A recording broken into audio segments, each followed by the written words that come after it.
Hello viewers, আমার subscriber viewers, welcome back to my channel all over ভিডি। কেমন আছেন আপনারা সবাই? আসসালামু আলাইকুম ভিউয়ার্স, কেমন আছেন? আজ আমি রোজাতে চলে আসছে, তাই আমরা পানিপুরির রেসিপিটা দেখাবো মামাদের হাতের। মানে আমরা মামারা যেভাবে মামারা যেভাবে পানিপুরিটা বানায়, সেই মামাদের পানিপুরির রেসিপিটা আপনাদের দেখিয়ে দিব। সাথে দই ফুচকাটা কীভাবে বানায় ওটাও একটু আমি লাস্ট এন্ডিংয়ে দেখিয়ে দিলাম, দেখতে থাকুন। মামাদের হাতের পানিপুরিটা অনেক মজা। আমরা কেউ পানিপুরি বলে, কেউ ফুচকা বলে, কিন্তু এখানে আমি পুরাই পানিপুরি বানাবো। ঠিক আছে, এটা খেতে কিন্তু অনেক মজা। ভিউয়ার্স, আপনারা পুরো ভিডিওটি ওয়াচ করবেন। পুরো ভিডিওটি ওয়াচ না করলে বুঝতেই পারবেন না এই ফুচকার পুরো রেসিপিটা কিভাবে তৈরি হয়েছে। ঠিক আছে, পুরো ভিডিওটা ওয়াচ করবেন, তাহলে আপনাদের দেখতে বুঝতে সুবিধা হবে। এই যে এত মজা, আমি এখন যখন ভয়েস দিচ্ছি না, আমার নিজেরই এখন আবার খেতে ইচ্ছা করতেছে। আমার আবার স্পাইসি টক খাবারটা অনেক বেশি পছন্দ। আসুন আমরা আগে পানিপুরির জন্য যে স্টাফিংটা বানাতে হয়, ওখানে আপনি চাইলে শুধু আলু দিয়েও বানাতে পারেন, ওখানে চাইলে বুটও দিতে পারেন, মটরও দিতে পারেন। এখানে আমি একটু করে মটর আর আলুটা একটু বেশি দিবেন, ওটাকে বয়েল করে ভালো করে সিদ্ধ করে নেবার পরে এখানে শুকনো মরিচ মানে চিলি ফ্লেক্স, শুকনো মরিচটাকে আমি একটু টেলে নিচ্ছি। আমি মরিচটা একটু কম দিছি, আমাদের বাসায় সবাই ঝাল খায় না, তাই একটু মরিচটা কম দিছি। পেঁয়াজ অবশ্যই দিবেন, পেঁয়াজটা একটু বেশি করে দিবেন। কাঁচা মরিচ দিয়েছি, তারপরে একটু বিট লবণ দিব, আর ধনিয়া পাতাটা অবশ্যই ইউজ করবেন। তারপরে লবণ, বিট লবণ এবং চটপটি মশলা, মানে চাট মশলা বলেন আর যাই বলেন, চটপটি মশলাটা এখানে আপনারা অবশ্যই ইউজ করবেন। এরপর হাত দিয়ে ভালো করে মেখে ফেলবেন। হয়ে গেল আমাদের ফুচকার ভিতরে, মানে পুরিটার ভিতরে যে স্টাফিংটা করে সেটা। আর আরেকটা কথা ভিউয়ার্স, একটু করে লেবুর রস দিবেন, হালকা পাতলা করে, চাইলে আপনার লেবুর রসটা দিতে পারেন। লেবুর রসটা দিলে খেলে মজা লাগে। আর ধনিয়া জিরা গুঁড়াটা দিবেন ভিউয়ার্স, ধনিয়া জিরা গুঁড়াটাও দিবেন একটু করে, বেশি না, অল্প একটু করে দিলে হবে।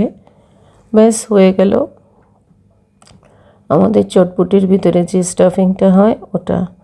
চটপটি বলে পানিপুরির ভিতরে যে স্টাফিংটা হয় ওটা। আর চটপটি বলেন আর পানিপুরি বলেন, এই দুইটা জিনিস এমন কেউ নেই যাদের ফেভারিট না, সবার ফেভারিট। মানে আমরা বাসায় বের হলে কিছু খাই আর না খাই, চটপটি ফুচকাটা অবশ্যই খাওয়া হয়। আমার তো চটপটিটা অনেক পছন্দ, আর পানিপুরিটাও আমি খাই। আমি শুধু মাঝে মাঝে আমরা শুধু পানিপুরি খাওয়ার জন্য বাইরে ঘুরতে চলে যাই, শুধু পানিপুরিটা খাওয়ার জন্য। আচ্ছা আসুন, এখানে আমরা টকটা কীভাবে বানাবো। এটা হচ্ছে যে কাঁচা তেঁতুল, এটা কাঁচা তেঁতুলটাকে আমি একটু পানিতে সিদ্ধ করে নিছি। এখন কাঁচা তেঁতুল অনেক অ্যাভেলেবেল, বাজারে এখন অনেক কাঁচা তেঁতুল পাওয়া যায়। আপনারাও কাঁচা তেঁতুল দিয়ে বানাবেন, তাহলে খুব মজা লাগবে। তো কাঁচা তেঁতুলটাকে আমরা একটু বয়েল করে নিছি। বয়েল করে নেবার পর এভাবে করে দেখুন, এভাবে করে খোসাটাকে ছেড়ে নিব। খোসাটাকে ছেড়ে নেবার পর এটাকে কাঁচ বানিয়ে নেব। এভাবে পানিতে দিয়ে ভিজিয়ে রাখতে হবে না, এটা এমনিতেই নরম আছে। একটু পানি দিব, পানি দিয়ে হাত দিয়ে চটকে কাঁচা তেঁতুলের কাঠটা বানিয়ে নেব। আমি দেখতেছি যে আমার জিভে জল চলে আসতেছে। কাঁচা তেঁতুলের কাঠটা কিন্তু ফাটাফাটি হয়, অনেক ফাটাফাটি, খেতে অসাধারণ। আপনার পাকা তেঁতুল থেকে কিন্তু কাঁচা তেঁতুলের এই কাঠটা অনেক মজা লাগে। আপনারা চাইলে এভাবে বানিয়ে খেতে পারেন। আসুন আমরা পানিপুরির যে জিরা পুদিনা পাতার পানিটা বানাবো ওটাতে আসি। একটু করে পানি দিবেন, পানি দেওয়ার পর ব্লেন্ডারে ধনিয়া পাতা দিবেন। তারপরে আপনারা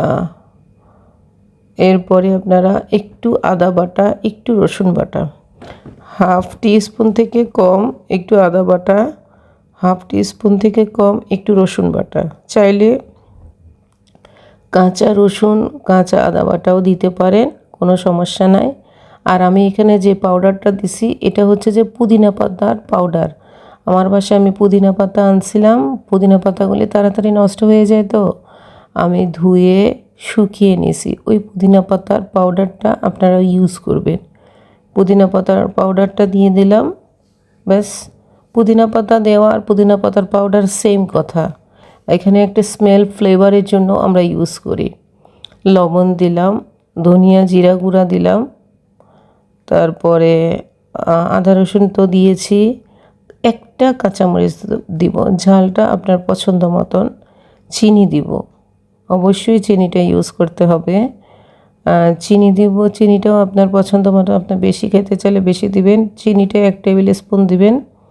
এরপর কারণ এটা প্রথমে আমরা এভাবে করে নিয়ে এরপর আমরা আবার এটাতে হালকা পাতলা পানি মিক্স করব। একটু বিট লবণ দিবেন, আমরা একটু বিট লবণ দিছি। তারপরে এরপরে আর একটু করে 1 টেবিল স্পুন পরিমাণ তেঁতুলের কাঠটা দিব। তেঁতুলের কাঠটা দিবার পর আমরা একটু লেবুর রস দিব। লেবুর রস দিয়ে ভালো ফ্লেভার আসে। ফ্লেভারের জন্য অবশ্যই লেবুর রসটা আপনারা অবশ্যই ইউজ করবেন। আমি এখানে ওই যে সুগন্ধি লেবু আছে না, সুগন্ধি লেবুটা দিবেন আর একটু চটপটির মশলা দিবেন, ব্যাস হয়ে গেল। এরপর ব্লেন্ডার করে নেবেন, হয়ে গেল আমাদের পানিপুরির মেইন ইনগ্রিডিয়েন্টস। পানিটা হয়ে গেল। একটু লবণ দেখে চেখে দেখবেন, লবণ টবণ সব কিছু, লবণ চিনি মিঠাটা হয়েছে কিনা। এখন আমরা এখানে একটু পানি মিক্স করব। একটু পানি মিক্স করে বাস হয়ে যাবে। আপনি চাইলে এখানে একটু বরফও দিতে পারেন, বরফ দিলে একটু ঠান্ডা ঠান্ডা। এখন তো গরমটা চলে আসছে, চাইলে একটু বরফও দিয়ে দিতে পারেন। আমরা জগটা ধুয়ে একটু পানি দিয়ে দেখেছেন, কালারটা এত সুন্দর আসছে, অনেক সুন্দর। আর ভিউয়ার্স, স্বাদের জন্য আমরা একটা ম্যাগি মশলা দিয়ে দিচ্ছি, তাহলে স্বাদটা একটু ভালো আসে, টেস্টটা একটু ভালো আসে। ব্যাস হয়ে গেল আমাদের পানিপুরির ইনগ্রিডিয়েন্টগুলি। আমরা এটার ভিতরে পানিপুরি ঢুকিয়ে আসুন আমরা খেয়ে ফেলি।